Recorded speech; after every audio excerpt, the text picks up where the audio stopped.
Welcome to today's Trane Engineers Newsletter Live program. I'm Jeanne Harshaw, and today we're going to discuss indoor environmental quality with focus on air cleaning technologies used to improve it. First, we'll discuss what indoor environmental quality is. Then we'll cover one component, indoor air quality, as it affects HVAC systems.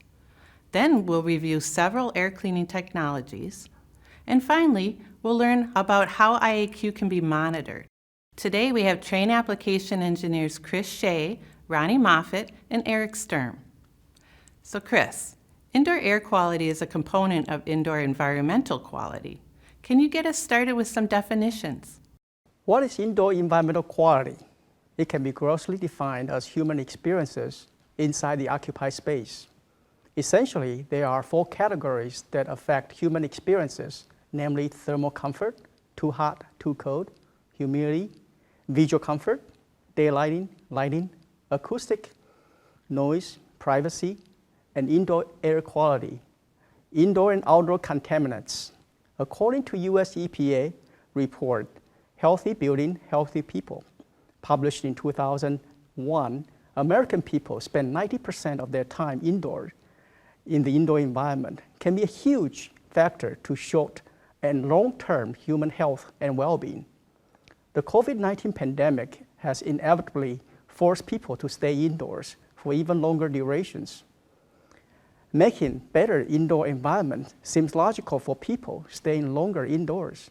In fact, the building industry has been looking beyond initial cost and bringing the cost of operation and productivity have made huge strides over the past decade. The green building sector of the building industry is the best example and has initiated some incredible building transformations.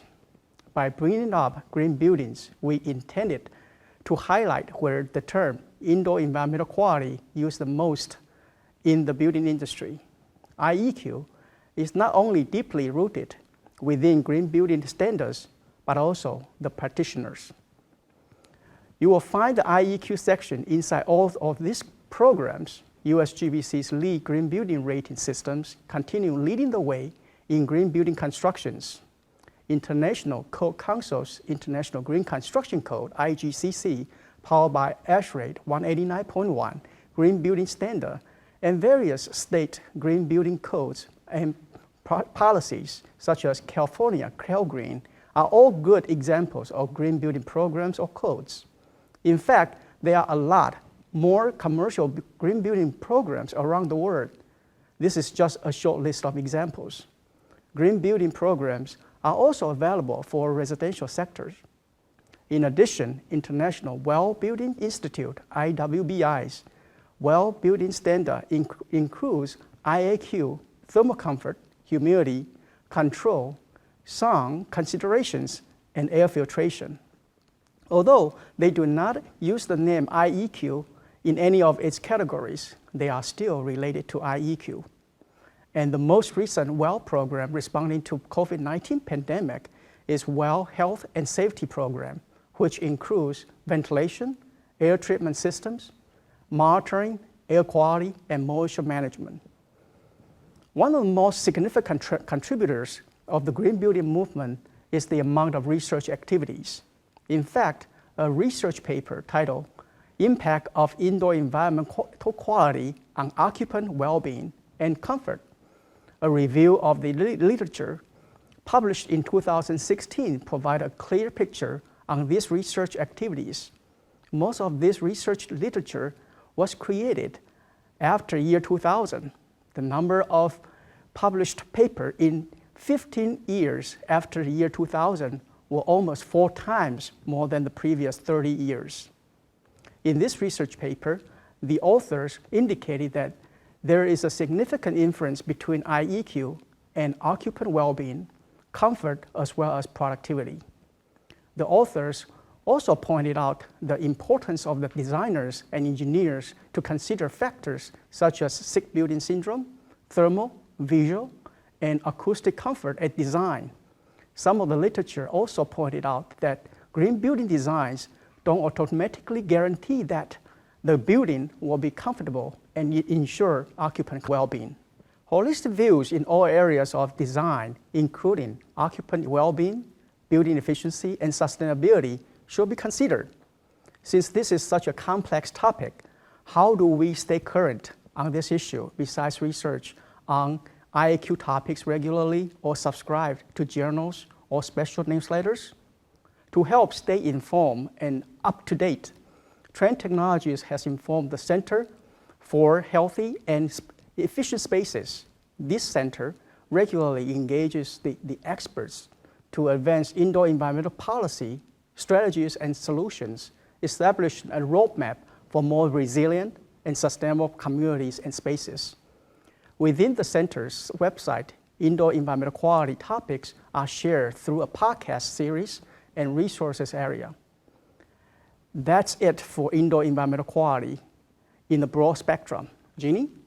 During the COVID-19 pandemic, the U.S. Centers for Disease Control, ASHRAE, and other industry organizations made a series of recommendations. One recommendation was to increase both the quantity of ventilation air and ventilation system operation duration. Next, Ronnie is going to discuss ventilation and air change rates. The simplest method to improve the indoor air quality of a space is airflow. Providing clean air into the space to displace air with contaminants will improve the overall air quality of that space. How well this flushing of the space will reduce the amount of airborne contaminants is directly related to the air change rate. Air change rate is measured in air changes per hour. To calculate, take the supply air volume in CFM, cubic feet per minute, and convert this to cubic feet per hour, and then divide by the space volume in cubic feet. This changes per hour value is used to quantify the rate air is replaced. Displayed is the theoretical time it will take to remove 99% or 99.9% of airborne contaminants that are in a space by flushing it with clean air. How long it takes to reach each level of removal is a function of how often there is a clean air change in the space. Whether this clean air is fresh air from the outdoors or recirculated air cleaned by filtration designed to reduce the contaminant to the outdoor air level, increasing a room's clean air change rate reduces the quantity of airborne contaminants. Increasing the quantity of clean air changes will help reduce the occupant exposure to airborne particulates and microorganisms. A reference point is also needed when using the term air changes. The total air change rate is the reference value that refers to how much air is being exchanged in and out of a space. Air change rate can also be referenced to outdoor air. This will give a reference for how much ventilation air is being provided. Unfortunately, many in the HVAC industry use the two reference points of air exchanges interchangeably. When talking air changes, the reference point is needed. Is it the total or outdoor air? If all of the supply air is clean, the total air change metric will give indication how much air is being cleaned to help reduce the airborne contaminants in the space. Outdoor air change rate is a useful metric for how much fresh air is being introduced. If the pollutant is gaseous and gas phase air cleaning is not present, the outdoor air change rate can be a useful indicator for how well the space is being cleaned. Or if the return air is not being cleaned or has minimal filtration, the outdoor air change rate would better represent the clean air change rate. For comfort conditioning of commercial spaces, total air change rate value is an output more often than a design requirement. The supply airflow quantity is calculated to meet the cooling or heating load required to condition the space. For an example, 1,600 square foot office space with a 9-foot ceiling.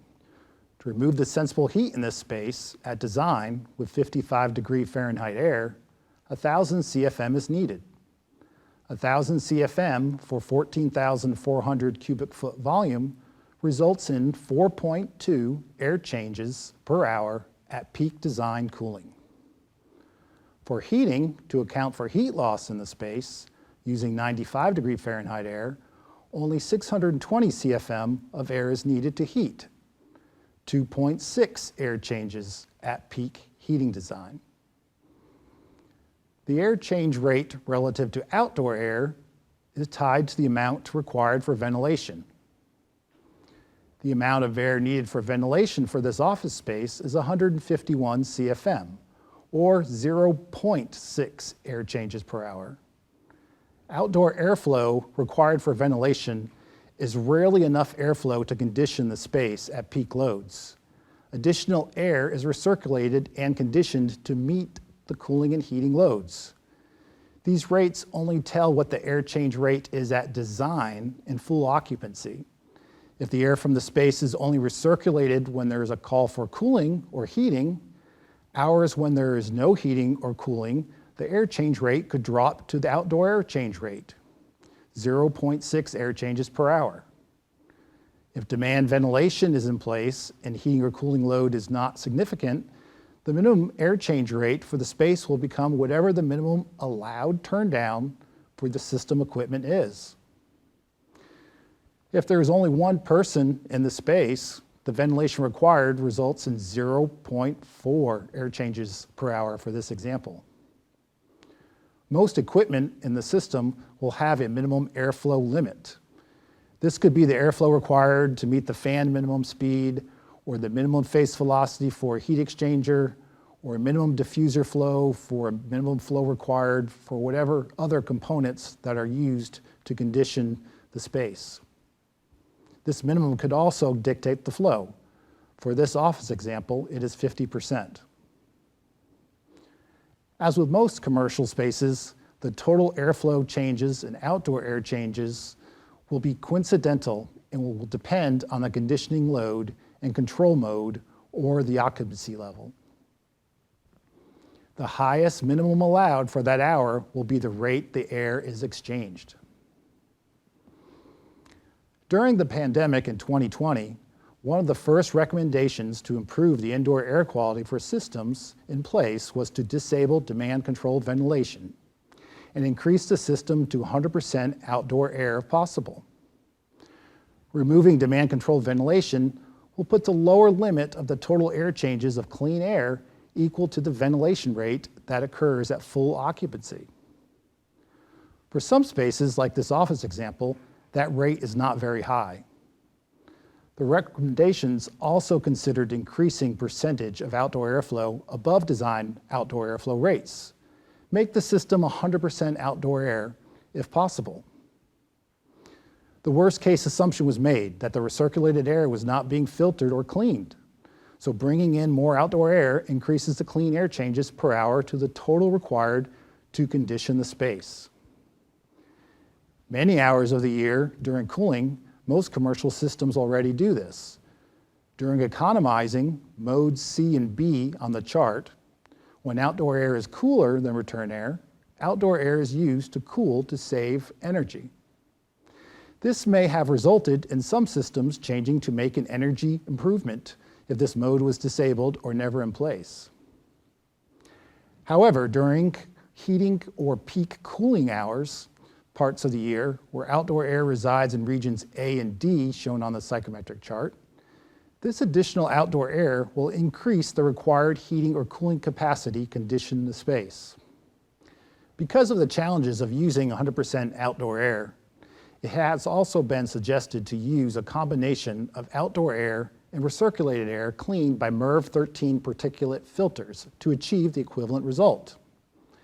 Applying the recommendation of MERV 13 filters or going 100% outdoor air will result in at least 2.1 clean air changes per hour for this space, with minimum coming from a 50% airflow turndown limit set by the equipment.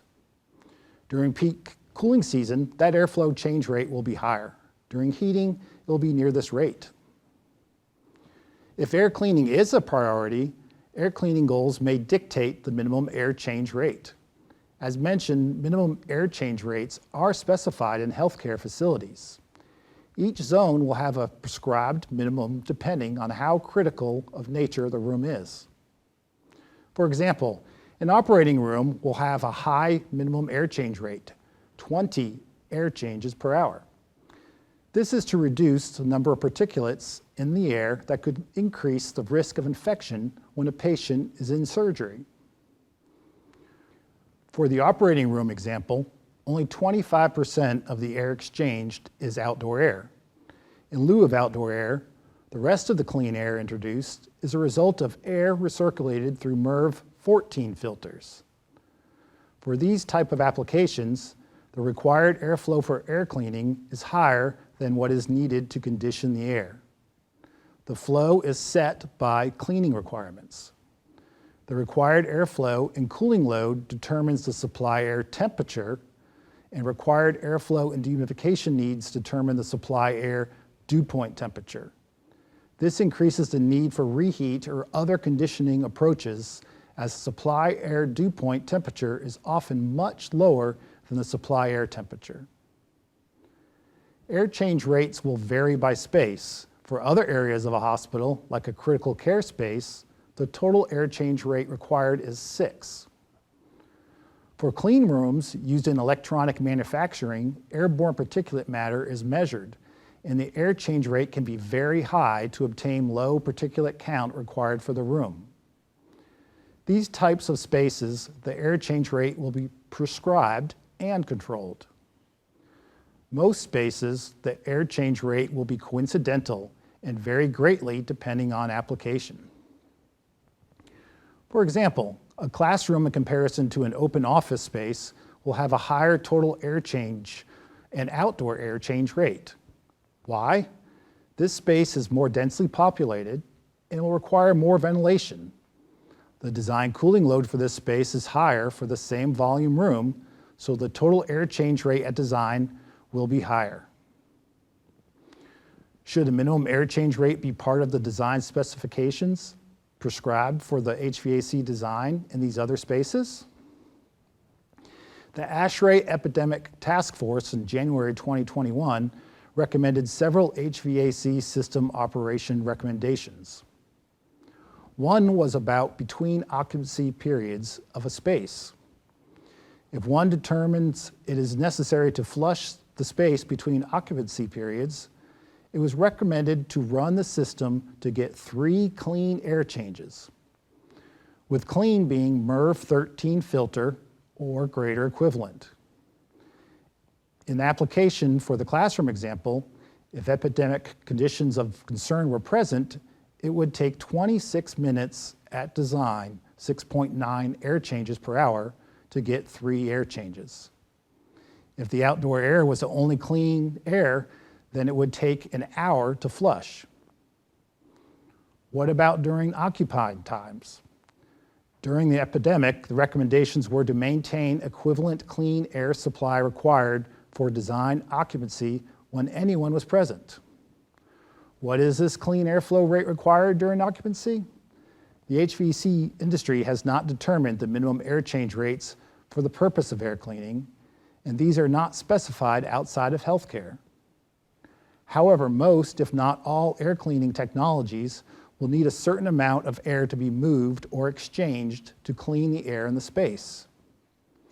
If the contaminant source details and contaminant generation rate are known, and the air cleaning technology performance is known, the impact of air changes, how much air is to be cleaned, can be analyzed by the design engineer to see how much is needed to achieve the IAQ goals of the building owner. This is a similar approach to calculating airflow required to cool a space based on the cooling source used. However, this is not as simple, nor are there standardized methods to do this. There are some software tools that will show the impact of airflow rates. The National Institute of Standards and Technologies has a calculator called Fate and Transport of Indoor Microbiological Aerosols. One of the many inputs is the volume of air being supplied and how clean that air is, and whether it is filtered return or outdoor air. One could use this or similar tools during design to determine the impact of air changes with the air cleaning technology in use. If the determined minimum air change per hour is higher than what is required to cool or heat, this becomes the airflow turndown limit for the space. The operating room example, it was determined by the authors of the ASHRAE 170 standard that using MERV 14 filters at 20 air changes per hour were needed to meet the IAQ goal. The goal being, in this case, is reducing the amount of airborne particulates in the space that may increase the risk of infection to the patient. Using air cleaning criteria outside of healthcare applications may result in higher minimum airflow at design or at part load, which will result in a lower required supply temperature during heating and higher supply air temperature during cooling. This may also require active dehumidification control and can impact HVAC design. Once in place, the particle count in the zone could be measured to see if the minimum air change rate could be reduced and actively controlled lower. One way to reduce the energy impact of higher amounts of air is air-to-air energy recovery. To lower impact of higher air change rate, there may be two energy recovery exchangers used. There are multiple ways to arrange a dual recovery unit, and shown is just one example. Why use two exchangers? The first exchanger's primary benefit will reduce demand levels of heating or cooling needed to condition the outdoor air associated with higher outdoor airflow.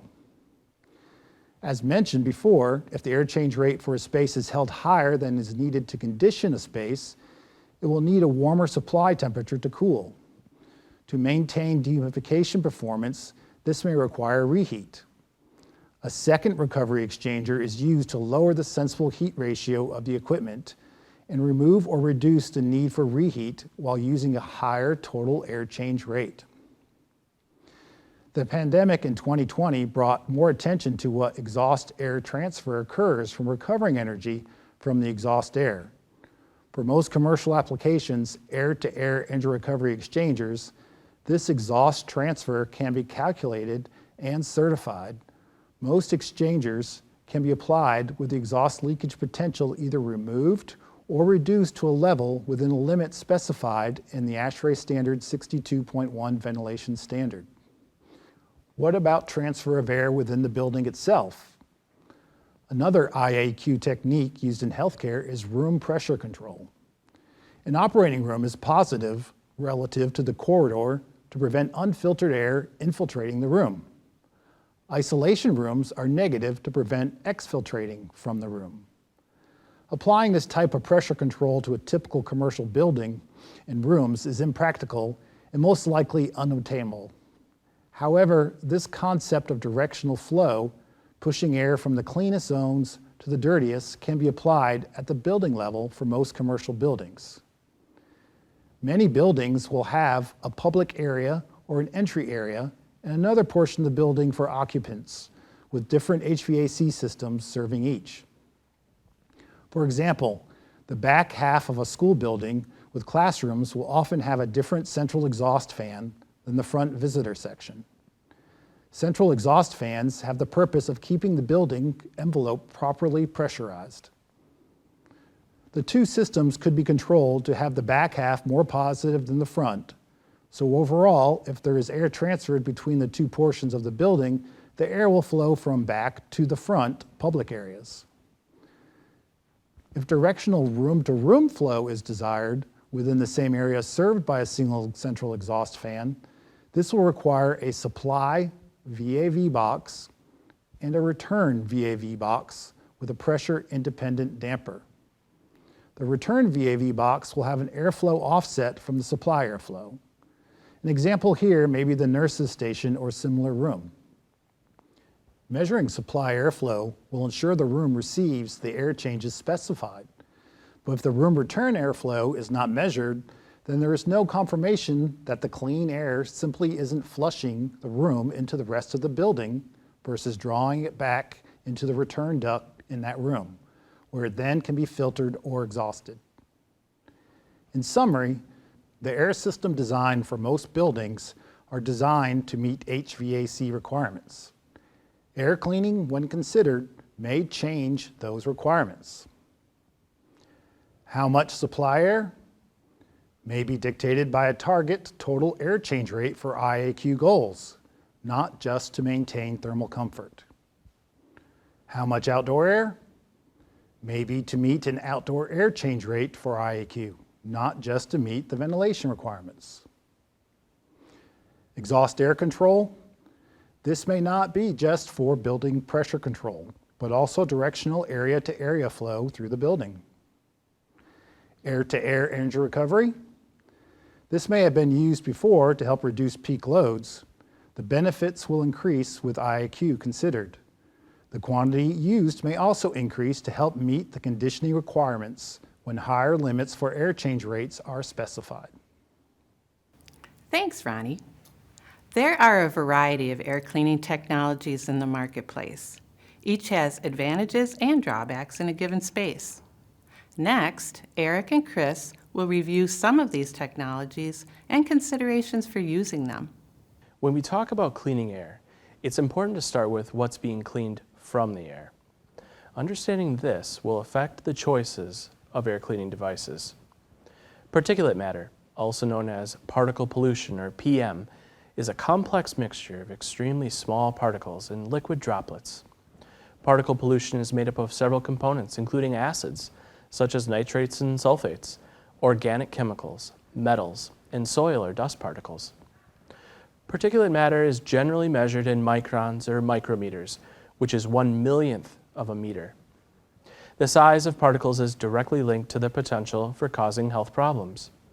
The US EPA is concerned about particles that are 10 microns in diameter or smaller, because those particles can generally pass through the throat and nose to enter the lungs.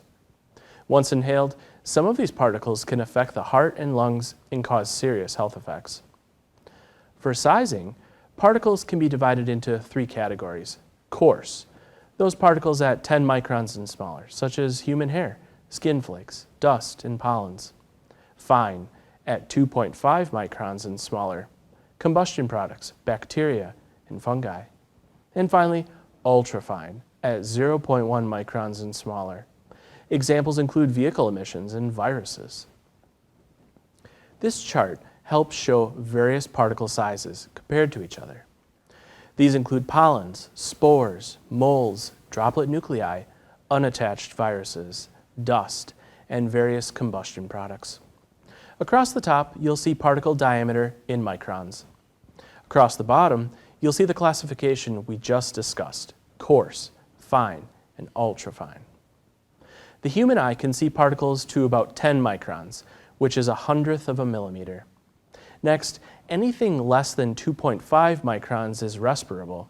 Therefore, it can be inhaled by a person. This would include fine and ultrafine particles. So, airborne particles vary by size, ranging from submicron to hundreds of microns, and even larger. So now we have a basic understanding of particles. As Ronnie previously mentioned, filtration is a common method to capture particles from either an outdoor or recirculated airstream. Most air systems have filtration. In fact, ASHRAE Standard 62.1 requires MERVATE filtration upstream of a dehumidifying device that produces condensate, such as a cooling coil. This helps keep the HVAC system surfaces clean and improve indoor air quality. Also, system performance can be maintained when coil surfaces are clean. There are a variety of air filtration options available, ranging from panel filters to high-performing cartridge filters. The panel and pleated filters might resemble something you have in your house. Conversely, it's more common to see bag filters and cartridge filters in applied systems. No matter the type, the filter adds a pressure drop to the system that must be overcome by the system fan. The fan must push or pull air through the filter. And it's important to note that a filter is only as good as the rack it is installed in. To be effective, it must be properly sealed to help ensure air does not bypass it. Filters employ 5 methods to capture particles. Straining. The largest particles are strained when they are too large to pass through the openings between filter media fibers. Inertial impingement. Large particles do not follow the airstream around filter fibers. Instead, they strike the fiber and remain there when the attraction between the media and the particle is strong enough to hold it there. Interception. Particles follow the airstream and pass closely to a filter fiber. The particle contacts the fiber and remains there due to van der Waals forces, a weak attraction. Diffusion, also called Brownian motion. Very small particles follow erratic paths as they collide and bump into gas molecules in the air. Throughout this erratic path, they end up being captured by a filter fiber. And finally, electrostatic attraction. Particles and filter fibers are charged, and particles are attracted to a filter fiber as opposite charges attract. Particulate filter efficiency is expressed using a metric called MERV, which stands for Minimum Efficiency Reporting Value. ASHRAE Standard 52.2 defines MERV and the associated test procedure. Using the MERV rating, practitioners can understand how efficiently a filter removes particles of various sizes, from 0.3 to 1.0 microns. The MERV scale runs from 1 to 16, with larger numbers indicating a better ability to remove smaller particles. Above MERV 16, you'll find high-efficiency particulate air, or HEPA filters, and ultra-low particulate air, or ULPA filters. Filters with higher efficiencies remove a higher percentage of particles, large and small, than filters with a lower efficiency. And a filter with a higher MERV rating can capture smaller particles better than a filter with a lower rating. Finally, it's a common misconception to see MERV ratings above 16 because the scale does end at 16. In autumn 2020, Trane sponsored third-party testing of several different air cleaning devices. The testing was performed in a 1,007 cubic foot chamber with provisions for airborne and surface-bound pathogens under several different airflow rates. The chamber was used for devices that would be installed in duct or HVAC system or in an occupied space. The MS2 virus was used in two ways: aerosolized and surface-bound in Petri dishes spread throughout the chamber. An aerosolized bacteria, Staphylococcus aureus, was also tested. To evaluate VOC reduction, formaldehyde and toluene were introduced, and small and very small particle reduction was measured. Finally, byproduct generation was monitored. More information about these tests, including white papers on specific air cleaning technologies, are included in this program's bibliography. Since we're focused on viruses right now, I'm going to show information from the MS2 testing. This chart represents the degradation of MS2 over an hour with an airflow of 101 CFM, or 6 air changes per hour. Percent reduction is shown on the vertical axis. The thinner black line represents the natural decay of the virus as measured.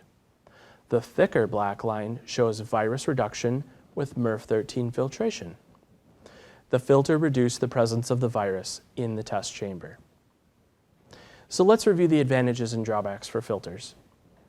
There are a variety of installation locations, such as air handlers, rooftops, terminal units, and even portable space air cleaning systems. And filters can be installed using side or front load racks. Finally, filters can be obtained in panel, pleated, bag, and cartridge forms. So filters are very versatile. There's a varying degree of particle capture efficiency expressed with the MERV scale. Knowing the particulates of concern, the right filtration choice can be made. But there are some drawbacks. First, air filters do not clean surfaces in the occupied space. They're only able to clean the air passing through them, which means the fan must be operating. Next, the use of high-efficiency filters often imposes a high pressure drop, which increases fan energy use. Next, filters have no effect on volatile organic compounds, or VOCs, such as odors and gases. Another air cleaning system is needed for VOCs. And finally, filters do require periodic replacement. Depending upon the particulates being captured, a filter disposal and personnel safety plan may be needed. Next technology is bipolar ionization, BPI technology. The device can be installed in rooftops, air handlers, terminal units, ductwork, or in occupied space. Once it is installed, the main function of this device is to generate ions. How does this technology work? Bipolar ionization device uses electricity to create a plasma field. Plasma is a charged gas with strong electrostatic interactions. Atoms or molecules can acquire a positive or negative electrical charge as they pass through the plasma field. When the supply air passing through the device, atoms or molecules turn into charged molecules called ions. This process is called ionization. Some manufacturers claim that millions of ions are created this way in the airstream. Ions can attach to small airborne dust particles. Oppositely charged dust particles stick together to form larger particles called agglomeration, resulting in particles with larger surface area and mass, making them easier to catch in filters or collecting on surfaces in the rooms. The plasma field reaches about 3 to 5 feet from the device. The ions travel through the ductwork and into the occupied space. Manufacturers indicate that distribution of the ions are millions at the air handler level, between 10,000 and 100,000 in the ductwork and thousands in the occupied spaces. Lastly, ions are short-lived. Its half-life is less than 60 seconds.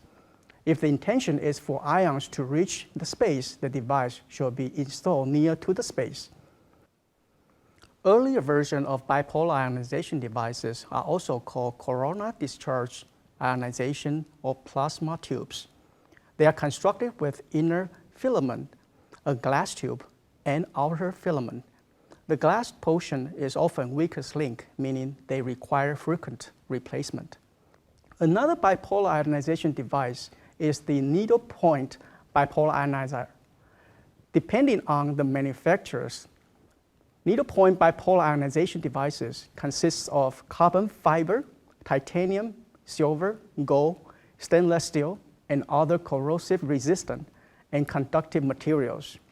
The high energy level could potentially produce ozone.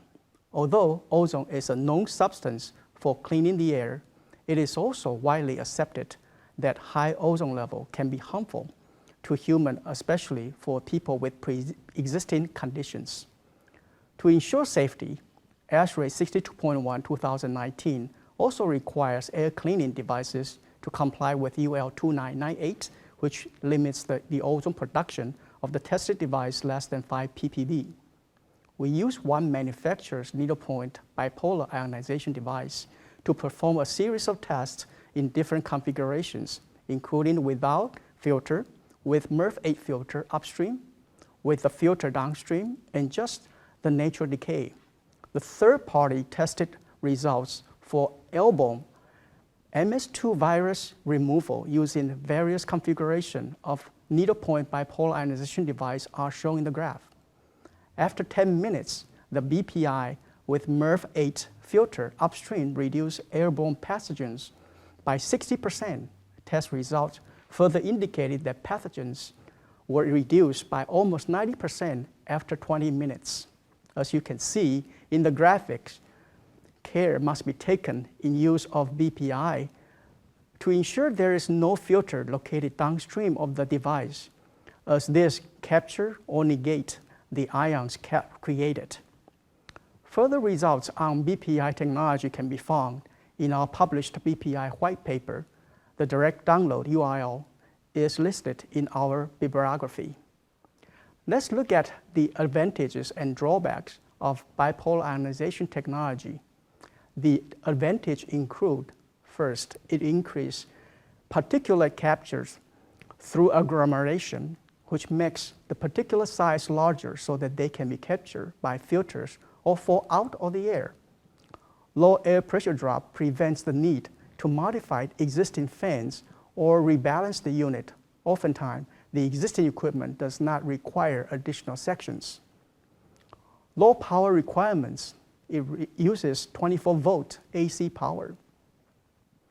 In the third-party test, BPI demonstrated efficacy for the in-air pathogens like MS2 virus and Staphylococcus aureus bacteria. The drawbacks including the following. Long duct runs make the placement of the ionizer at the central location undesirable. The next two bullet items are related to surface disinfection and VOC reduction. In the third-party tests, we did not see efficacy for pathogens on surface or for VOCs. So we are inconclusive about the applicability of the technology to these situations and feel that further investigation is needed. Annual maintenance items for glass tubes should be considered at the design stage. Some manufacturers' technology using corona discharge technology, which may create ozone. It is strongly recommended to at least require UL 867 certification for ionizer selection, which limits ozone production to 50 ppb. The latest requirement from ASHRAE Standard 62.1 2019 require UL 2998 certification to less than 5 ppb for ozone production. The next air cleaning technology is called hydrogen peroxide. You may recall this in a first aid kit as an antiseptic. 3 types of hydrogen peroxide that are used to treat air: aerosolized hydrogen peroxide, vaporized hydrogen peroxide, and dry hydrogen peroxide gas. We group the aerosolized and vaporized hydrogen peroxide in this slide because of their similarities. Both aerosolized and vaporized hydrogen peroxide can be used to address a specific room during an occupied period only. The aerosolized 5 to 6% solution and vaporized 30 to 35% solution can cause irritations to the eyes, nose, skin, and throat.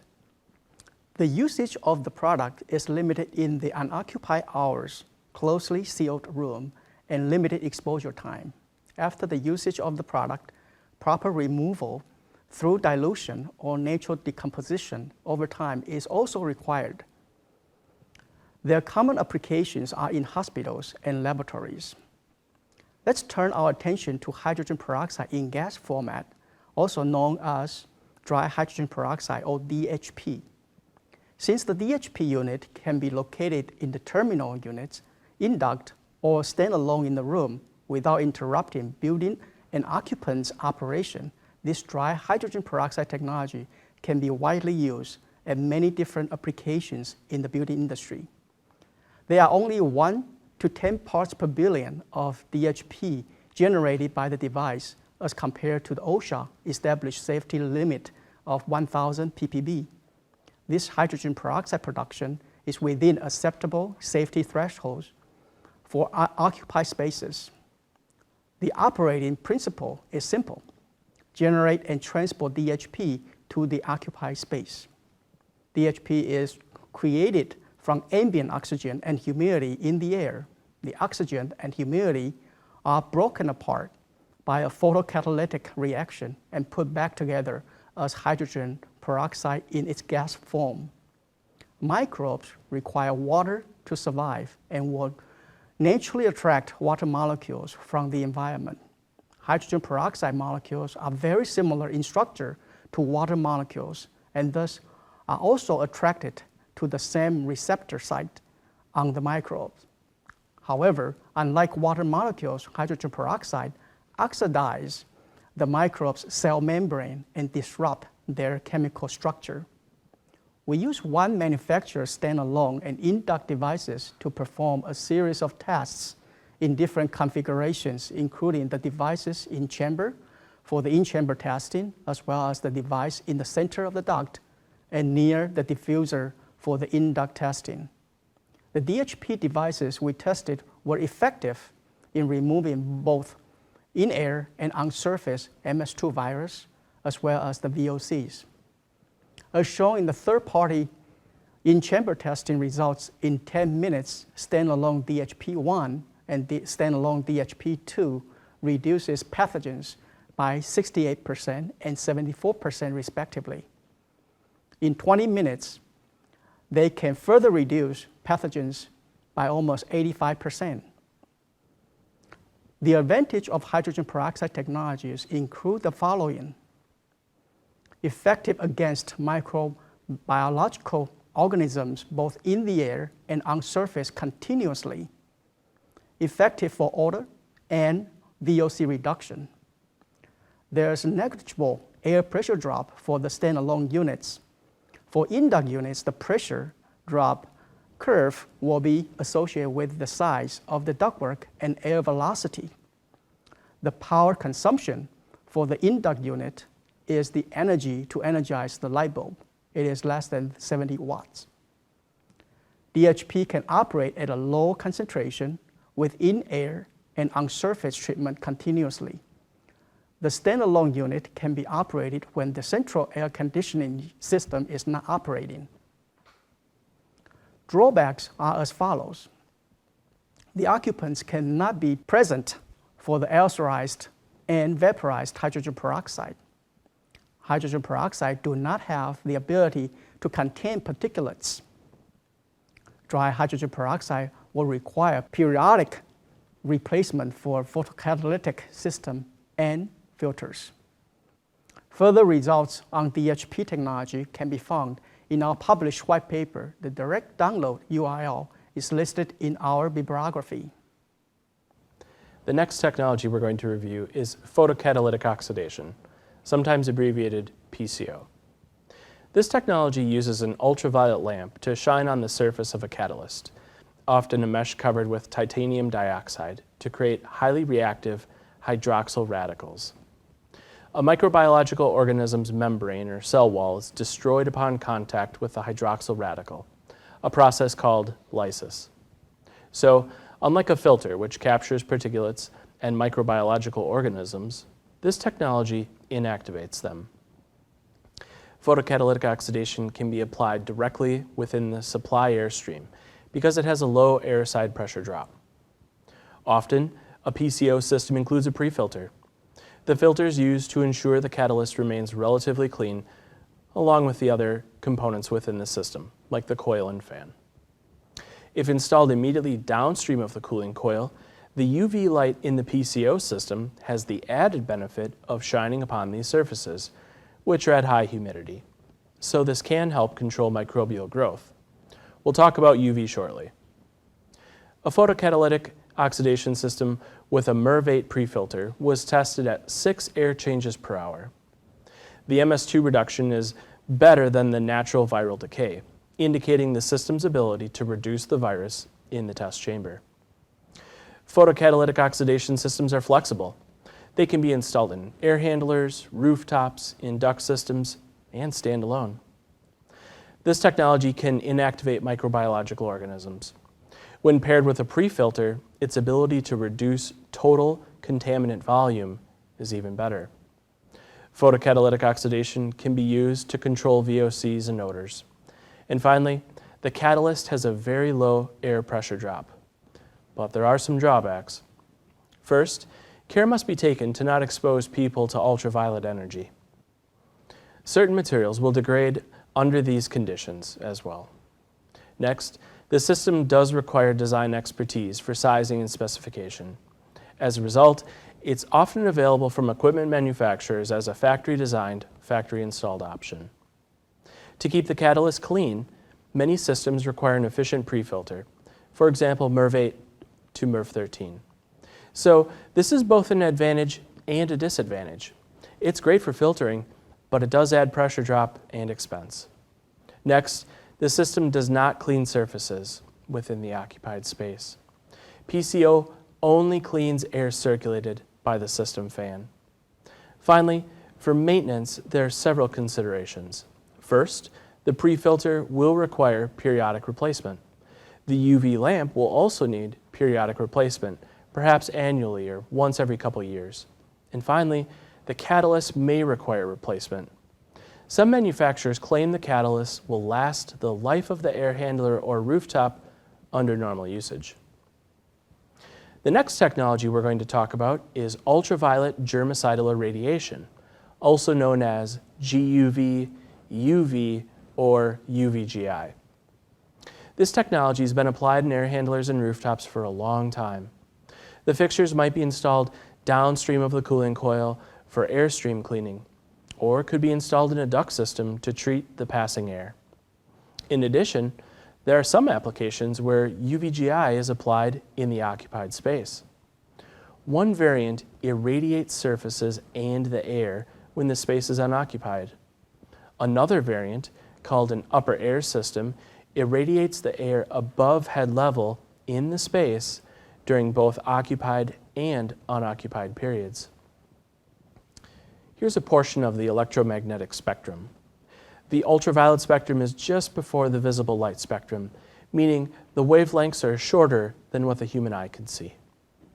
The ultraviolet spectrum is divided into vacuum UV, shortwave UVC, middle wave UVB, and long wave UVA. UVA and the visible light spectrum are not germicidally effective. The ideal wavelength for microbiological organism inactivation is between 265 and 280 nanometers, right in the UVC band. But the shorter wavelengths of the UVB spectrum can be used. However, accidental UVB exposure can severely damage skin and eyes. Incoming ultraviolet photons damage a cell's DNA and RNA, preventing the organism from replicating. So, fixtures producing energy in the UVC spectrum are most often used because they're operating in the ideal range. Today, mercury vapor lamps are commonly used, and they emit much of their energy at 254 nanometers, which is very close to the ideal inactivation range. And there are some LED fixtures which can be used to produce UVC as well. The UV dosage required to inactivate one microorganism may be different than another microorganism.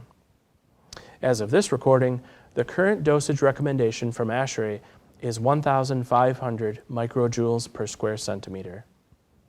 And dosage is equal to the average irradiance multiplied by time. The average irradiance is often expressed as microwatts per square centimeter, and time is expressed in seconds. In an application where the microorganism is in the airstream, flying by the UV lamp, the dosage is assumed to be single pass, therefore inactivating it by the end of the pass. In an application where the UV is designed to shine upon a cooling coil and provide surface cleaning, the irradiance won't need to be as great because the lamps are shining throughout unit operation. However, in an application where a stream of air must be disinfected, time is short. As a result, the irradiance must increase. And it's important to consider whether this flyby application is at a cooling coil where velocities might be around 500 feet per minute, or in a duct system where the velocity could be much higher. There are a myriad of other factors that must be considered when selecting lamps for a UV system as well. These include temperature. UV lamp output decreases as ambient temperature decreases. So, a lamp might be rated at a design temperature of 78 degrees Fahrenheit, but if it's installed downstream of a cooling coil where the temperature is 55 degrees or colder, its output is lower. With these temperatures, one manufacturer reports a 30% reduction in lamp UVC output. As the distance between the fixture and the surface or airstream increases, the dosage decreases. And surfaces inside the air handler, rooftop, or ductwork can reflect UVGI energy, impacting the dosage. So, for these reasons and others, it's important to work with the manufacturer to ensure a properly designed and sized system. 254 nanometer UVGI at a rating of URV19 was tested and showed the ability to quickly inactivate the airborne virus compared to natural viral decay. A system using a lower URV rating, meaning a lower UV intensity and lower air change rate, would need more time to inactivate the virus. There are a variety of advantages when using UVGI, including its versatility. UVGI fixtures can be installed in occupied spaces and shine on surfaces when the space is unoccupied, or upper air fixtures can irradiate the air above the occupants' heads. In a rooftop or air handler, UVGI can be used to irradiate coils and drain pans, among other surfaces. Or with enough energy, UVGI can treat high-velocity supply air. Next, UVGI is great for treating microbiological organisms and has been used to do so for decades. Finally, it doesn't have a significant air pressure drop. But there are some drawbacks. First, care must be taken to not expose people to ultraviolet energy, and certain materials like plastics, filters, and gaskets will degrade upon exposure. Next, this system does require design expertise for sizing and specification. UVGI does not capture or destroy particulates, nor does it affect VOCs. So, in a rooftop or air handling configuration, a particulate filter will likely be used. An upper air fixture does not treat surfaces like tables, desks, and furniture in the occupied space. If a UVGI fixture does shine downward onto these surfaces, it can only be used when the space is unoccupied.